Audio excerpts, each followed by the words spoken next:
ऋतं पिबन्तौ सुकृतस्य लोके गुहां प्रविष्टौ परमे परार्धे छाया तपो ब्रह्मविदो वदनि पंचाग्नयो ये च तृणाचिकेता।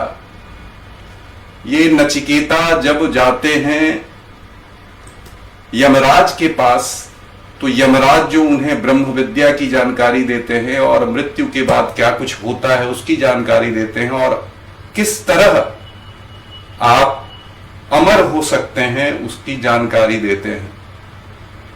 या प्राणेन संभवत्यदिति देवतामयी गुहां प्रविश्य तिष्ठन्त यो भूतेर भव्य पश्यते एतद्वेतत्। और भी नीचे आप देखेंगे तो बहुत सारा कठोपनिषद की ऋचाएं आपको मिल जाएंगी। मैं संस्कृत का विद्वान नहीं हूं, मैं संस्कृत का ये कह लें कि मास्टर भी नहीं हूं, संस्कृत मेरी विधा नहीं है, लेकिन संस्कृत ग्रंथों को पढ़ता हूं, उनके जो विभिन्न अनुवाद हो सकते हैं उन अनुवादों को मैंने देखा है, मूल संस्कृत भी थोड़ा बहुत समझ लेता हूं। आयु तभी तक जब तक कि प्राण आपके हमारे तन में है, और इस आयु की रक्षा के लिए ही आयुर्वेद शास्त्र है।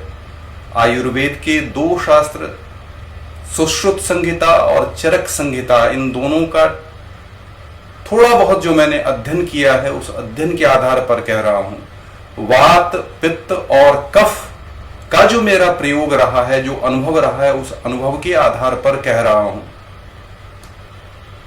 आयुर्वेद के ग्रंथ कहते हैं कि पित्त कुछ नहीं कर सकता, कफ कुछ नहीं कर सकता, धातु कुछ नहीं कर सकते, मल कुछ नहीं कर सकते, जो कुछ खाया पिया वो सब अपने इच्छा से कुछ नहीं कर सकते।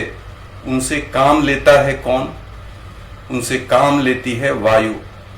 वायु जिस तरह उन्हें आगे आगे लेकर चलती है, ठीक उस तरह वो आगे पीछे होते रहते हैं।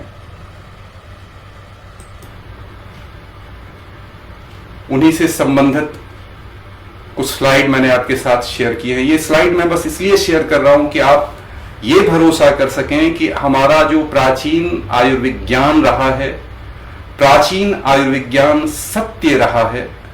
प्राचीन आयुर्विज्ञान में आस्था रखकर जब हमारा देश इस्लाम के प्रभाव में नहीं था, जब हमारे देश पर अंग्रेजों का राज नहीं था, तो आयुर्वेद और जो खट दर्शन की विभिन्न विधाएं हैं, उन विधाओं के माध्यम से अपने तन को स्वस्थ रखने की बातें धर्म शास्त्र में कही गई थी।